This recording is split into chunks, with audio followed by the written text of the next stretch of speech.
નમસ્તે વિદ્યાર્થી મિત્રો, આજે આપણે ધોરણ 11 ચેપ્ટર 2 માહિતીનું નિરૂપણ એમાં આગળ વધીએ છીએ. આજનો આ લેક્ચર આ ચેપ્ટરનો છેલ્લો લેક્ચર રહેશે. આપણે જોઈએ છીએ કે સ્વાધ્યાય 2 એમાં સુધારેલા કોર્સ પ્રમાણે જ હવે આપણે ભણી રહ્યા છીએ. એટલે વિભાગ ઈનો 10મો દાખલો આપણે બાકી હતો ત્યાંથી આગળ સ્ટાર્ટ કરીએ છીએ. એટલે કે આ વિડીયોની અંદર દાખલા પૂર્ણ થશે, પછી ફક્ત આ ચેપ્ટરનો MCQ અને 1 માર્ક્સની જે થિયરી છે એનો વિડીયો આપણે બનાવીશું, એનું લેક્ચર બનાવીશું. સ્ટાર્ટ કરીએ છીએ વિભાગ એ, દાખલા નંબર 10. બરાબર, પહેલાં રકમ સમજીએ તે પહેલાં આપણે વાત કરી દઈએ કે આ વિડીયોને ખાસ લાઈક આપજો, જેથી કરીને અન્ય વિદ્યાર્થી સુધી આ સરળતાથી પહોંચી શકે. આ ઉપરાંત તમને કંઈ પ્રશ્ન ઉદ્ભવતા હોય તો મારા વોટ્સઅપ નંબર છે 9914549927. આ પર મને વોટ્સઅપ કરીને પ્રશ્ન પણ પૂછી શકો છો. આપ જો મારી ચેનલમાં નવા હોય અને આપને પણ દરરોજ માટે નિયમિત જો વિડીયો આપને જોઈતા હોય તો ખાસ તમારા વોટ્સઅપ પરથી મને મારા નંબર પર તમારું નામ અને ધોરણ લખીને આપો, જેથી કરીને તમને નિયમિત સમય અંતરે એ વિડીયો જે રીતે બને છે અને તમને મળતા રહે. ચાલો હવે આપણે સમજીએ દાખલા નંબર 10. વર્ષ 10 અને 15 આ રકમ જ છે. બરાબર, કોષ્ટક છે ને આપણો અહીંયા રકમ છે. એમાં સ્થાનિક બિનસ્થાનિક કુલ, પુરુષ સ્ત્રી કુલ એ રીતે છે. 2010માં 1200 પુરુષો હતા, સ્થાનિકમાં 2015માં 2000 થયા. 300 સ્ત્રીમાંથી 600, 1500, 2600 એ રીતે કોષ્ટક આપ્યું છે. બરાબર, કોષ્ટકના આધારે નીચેના પ્રશ્નોના જવાબ લખો. પહેલો પ્રશ્ન છે, 5 વર્ષના સમયગાળા દરમિયાન કારીગરોની સંખ્યામાં કેટલા ટકાનો વધારો થયો? કેટલા ટકાનો વધારો થયો? તો જોઈએ, 5 વર્ષના સમયગાળા કારીગર 2010માં કુલ કારીગર કેટલા હતા? 2000. 2015માં કુલ કારીગર કેટલા હતા? 3000. તો 1000 વધ્યા ને. મારો પ્રશ્ન છે કારીગરોની સંખ્યામાં કેટલા ટકાનો વધારો થયો? ટકાવારીમાં જોઈશે, આ તો સંખ્યામાં છે 1000. ચાલો પેલા પ્રશ્નનો આપણે જવાબ આપીએ.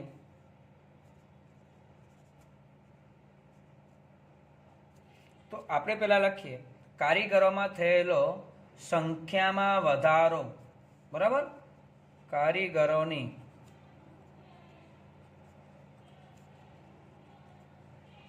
કુલ સંખ્યામાં થયેલો વધારો.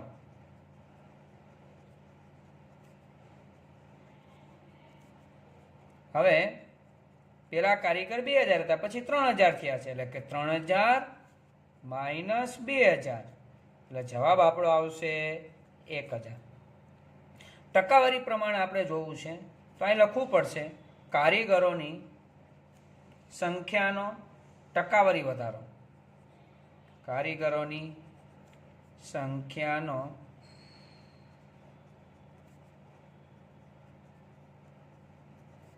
ટકાવારી વધારો. હવે કુલ વધે છે કેટલા? 1000. બરાબર, હવે 1000 વધતા હોય ક્યારે વધે છે ખાસ ધ્યાન રાખો મિત્રો. પેલા કેટલા હતા? 2000 હતા, અને ટકાવારી કેટલા હોય? 100 હોય. શા માટે કર્યું? ખાસ જોવો, 1000નો વધારો છે, 2000 હતા 3000 છે, એટલે મૂળ રકમ આ કહેવાય. તમે ધોરણ 5, 6, 7ની અંદર શીખ્યા છો કે નફાની કે ખોટની ટકાવારી મૂળ કિંમત ઉપર હોય. એમ પેલા 2000 હતા, પછી 3000 થયા છે ને. પેલા 2000 તો આપણી મૂળ સંખ્યા કહેવાય. મૂળ સંખ્યાએ વધારો કે ઘટાડો હોય તો પેલા 2000 હતા અને 3000 થયા, 1000 વધ્યા. કેટલાય વધ્યા? તો કે 2000. અને ટકાવારી 100 હોય, એટલે ગુણ્યા 100, એટલે 1000 છેદમાં 2000 ગુણ્યા 100. તો કેટલો જવાબ આવશે? તો કે 50%. 50%નો વધારો થયો કહેવાય. બીજો પ્રશ્ન છે, 2015ના વર્ષમાં બિનસ્થાનિક કારીગરોમાં, અહીંયા છે બિનસ્થાનિકનું ખાનું, કેટલા ટકાનો ઘટાડો થયો? અચ્છા, 500 હતા, 400 થયા. કેટલા ઘટ્યા કહેવાય સંખ્યાની અંદર? તો કે 100. મને ટકાવારીમાં કહ્યું છે તો પેલા વહેલા હું લખીશ બિનસ્થાનિક કારીગરોમાં. બિનસ્થાનિક કારીગરોમાં સંખ્યામાં થયેલ ઘટાડો. કારીગરોમાં સંખ્યામાં થયેલ ઘટાડો. તો પહેલા 500 હતા, પછી 400 થયા, એટલે બાદ કર્યા એટલે 100 ઘટ્યા છે. હવે ટકાવારીમાં કે ભાઈ બિન સ્થાનિક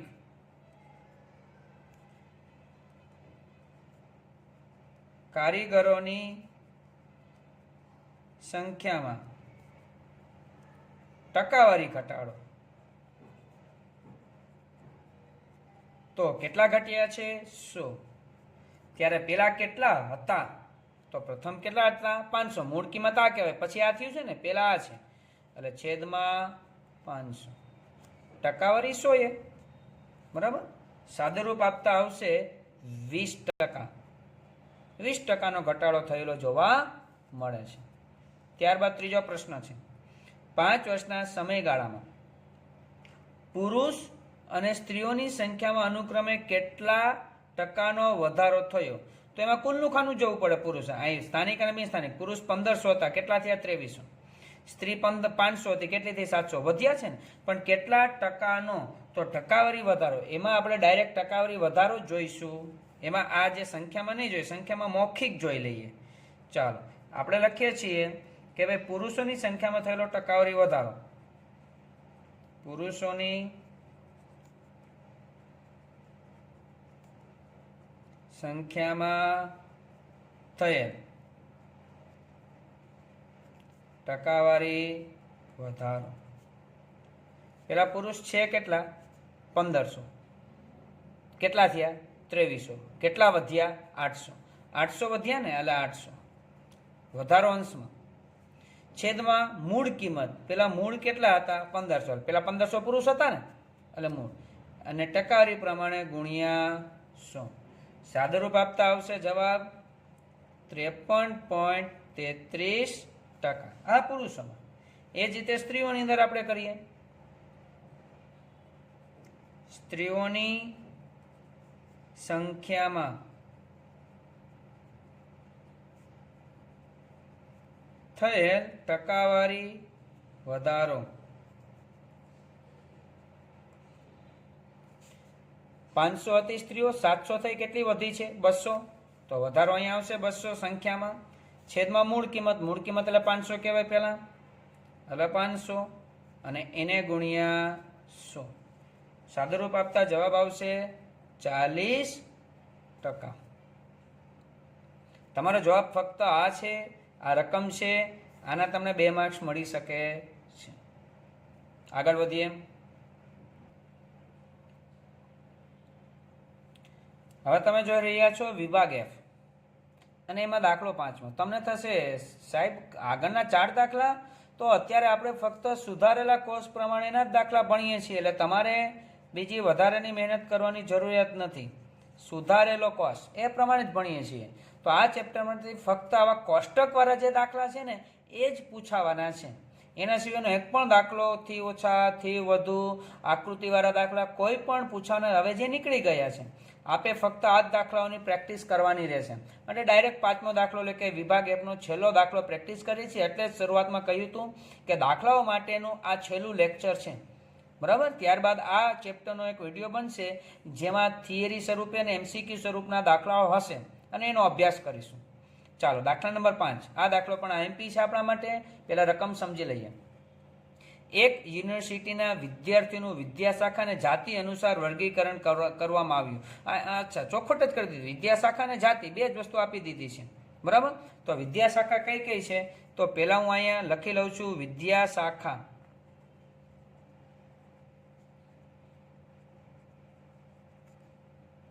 ચાલો વાત થાય. વિદ્યાશાખાની અંદર કુલ 40,000 વિદ્યાર્થીઓ પૈકી 60% છોકરા હતા. અચ્છા, તો જાતિ પણ હું લખી જ નાખું છું, છોકરાઓ અને છોકરીઓ. એ તો આપણે ખ્યાલ આવી જ જશે.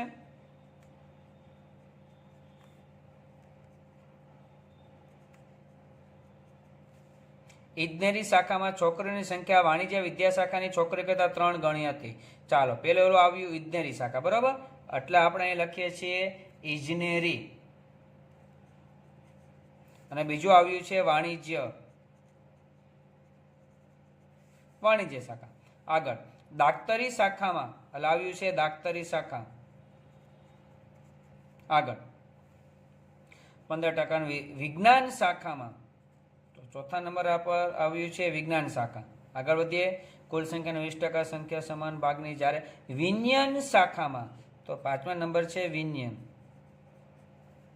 અને એ જ રીતે બીજી યુનિવર્સિટી કુલ સંખ્યા બીજી એક પણ શાખા હવે આપી નથી. માહિતીને યોગ્ય કોષ્ટકમાં રજૂ કરો.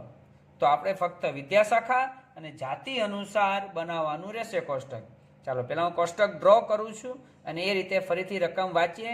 આજે કદાચ હું ચોપડો આમ ઊંચો કરીશ એટલે તમને કદાચ આ રકમ નહીં દેખાય, તો આપ તમારી સામે રકમ હોય તો વધારે સારું. એટલે આપ ટેક્સ્ટ બુક લઈને બેસો કે જેથી કરીને દાખલો ઝડપથી અને સરળતાથી સમજાય. ત્યાં સુધી હું કોષ્ટક ડ્રો કરું છું.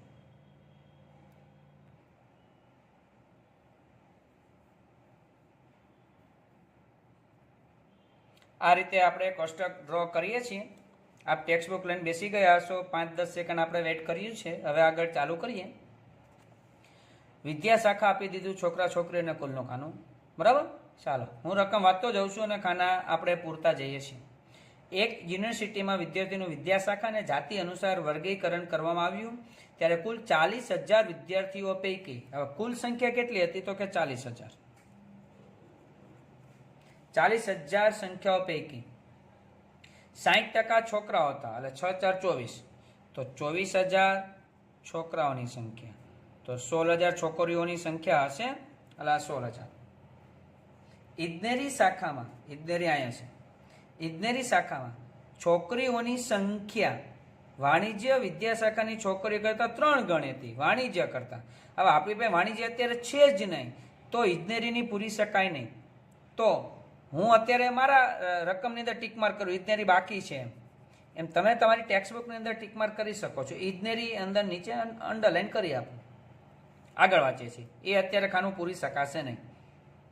દાક્તરી શાખામાં યુનિવર્સિટીની કુલ સંખ્યાના 10% છોકરીઓ. આ દાક્તરી શાખા. યુનિવર્સિટીની કુલ સંખ્યાના 10%. આ 40,000 છે ને 10% એટલે 4,000 થશે. તો 4,000 અહીં કીધું 10% છોકરીઓ. બરાબર. તો 10% છોકરી, તો 4,000 છોકરીઓ થશે. આ 4,000 અને 15% છોકરાઓ એટલે 15 ચોખ્ખું 60, 6,000 છોકરાઓ. 6 ને 4 10,000 આ મળી જશે. આગળ વધીએ. વિજ્ઞાન શાખામાં એટલે અહીંયા યુનિવર્સિટીની કુલ સંખ્યાના, યુનિવર્સિટીની કુલ સંખ્યા 40,000 છે. કુલ સંખ્યાના 20% પૈકી છોકરીઓની સંખ્યા છોકરાઓની સંખ્યાના 7મા ભાગની હતી. હવે અહીં કીધું છે વિજ્ઞાન શાખામાં યુનિવર્સિટીની કુલ સંખ્યાના 20%, 4 દુ ને 8. તો અહીંયા આપણે 8,000 આવશે વિજ્ઞાન શાખાની અંદર. પછી કીધું છોકરીઓની સંખ્યા છોકરાઓની સંખ્યાના 7મા ભાગની હતી. છોકરીઓની સંખ્યા છોકરા કરતા 7મા ભાગની હતી. એટલે એનો મતલબ શું થયો કે છોકરી કરતા છોકરાઓની સંખ્યા 7 ગણી હતી. તો એની ગણતરી અહીં બતાવું છું. વિજ્ઞાન શાખાની ગણતરી કરીએ છીએ એટલે આપણે લખીએ કે વિજ્ઞાન શાખા. બરાબર. ચાલો એની અંદર ધારી લેવાનું છોકરી અને છોકરા. છોકરીની સંખ્યા છોકરા કરતા 7મા ભાગની હતી. તો આ છોકરા 7x હોય તો આ x જો 7મા ભાગની થઈ ગઈ કહેવાય કે નહીં? કુલ 8,000 છે એ તો આપણે ખ્યાલ છે જ. તો અહીં લખીએ x + 7x બરાબર 8,000. 7 ને 1 8x બરાબર 8,000. 8 ગુણાકારમાં સામે જઈએ તો ભાગાકારમાં એટલે કે x બરાબર 1,000 આવશે. જો x 1,000 હોય તો અહીંયા 1,000 અને 1,000 મૂકો 7 1 7,000 થશે કે નહીં? બરાબર.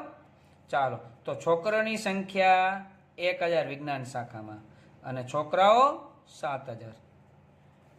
આગળ વધીએ. જ્યારે વિજ્ઞાન શાખામાં કુલ સંખ્યાના 7% છોકરાઓ અને 17% છોકરીઓ હતી.